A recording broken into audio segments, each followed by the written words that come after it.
Hello. I'm Kit Monkman from KMA, or one half of KMA. I work with a colleague called Tom Wexler.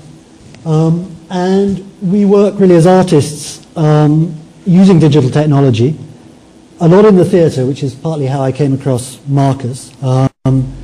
We've just recently finished working with DV8. We did the show that's just been at the National. You did basically designing video in a fairly conventional proscenium arch theatre. That's not the sort of stuff I want to talk to you about today. What I want to talk to you about today is another area of our work, which is interactive and outdoor, using kind of lighting in public spaces. And this is where it leads to the collaboration with Marcus for the Olympics that we'll talk about in a minute.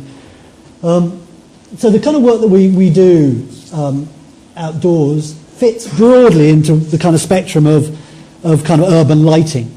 But most urban lighting at the moment is still mainly focused on illuminating buildings and sort of civic edifices, the idea of spectacle. And so even though there are increasing uses of reactive technologies and interactive technologies in that, there's still a kind of a large kind of weighting towards the idea of the viewer as being exactly that, a viewer, being a kind of either active but looking at a spectacle rather than being immersed in it. Our work takes a slightly different approach. We've chosen to prioritize people and their relationships over these kind of urban spaces. And so we kind of tried to light the dynamics of human movement rather than the facets of human buildings. Now I'm going to just play a video and talk over it. I'm sorry, it's rather dark and gloomy. But basically there's a whole series of pieces we've done over the last few years. The common denominator with all of them is that they've happened just in large public spaces without any kind of prior publicity, no prior publicity certainly on our part. And they work on the principle that really without pedestrians walking into the space there is nothing there. Sorry, that video should have carried on playing. Can we go back the slide? Sorry. Just use the back arrow on the... Okay, sorry. Right arrow should take you back. Doesn't seem to be. Is that right? There you go. Sorry, okay. It's on. Okay, thanks. One of the pieces that we did was a piece called Flock in Trafalgar Square. And it was based on a kind of pedestrian version of Swan Lake, if you like. And it's one of many that are being shown here. But the principle was that there was a 15-minute cycle, and the cycle was purely defined by the music. Everything else was free form. And so pedestrians would walk into the space, and they would kind of have a spotlight that formed around them. And then slowly we would try, using that light and other lights, to draw them into a relationship with each other. So, for example, lights that join people up, all sorts of things. And over the years we've learned various techniques to try to build kind of relationships between people in these spaces.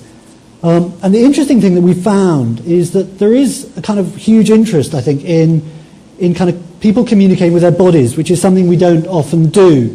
And a lot of people have described the events a bit as kind of interactive theatre, partly because what's tended to happen is that as soon as people start to participate, you get an audience developing around them. And there's a kind of osmotic relationship between the audience and the participants that's constantly, throughout the course of a piece, being blurred. So people will kind of walk in and start to get involved, while others will then come and watch. And they'll sort of also pass on a way of participating to each other.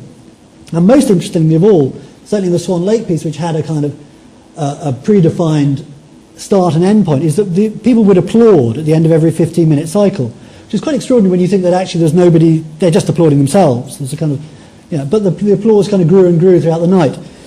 And the reason that we wanted to talk to Marcus and try to build this up was obviously he understands, I think, better than many people, the primacy of the live event. You know, theatre, one of the great things about theatre, I find, is the fact that it's live, you're there. These pieces that we do have that kind of quality. But at the same time, what we wanted to do was to try to explore ways in which they could become more networked, and we could start to build communities around them and build a relationship between people who actually are building maybe even the structures within the piece, as well as being participants, as well as being audiences. And so this is the kind of dialogue that started with Marcus, and that we are building a piece for the Olympics, which I hope will sort of incorporate all of our thinking that we're developing. And that's really what we want to then sit down and talk about now. So I'm going to leave it there, if I may. Thank you.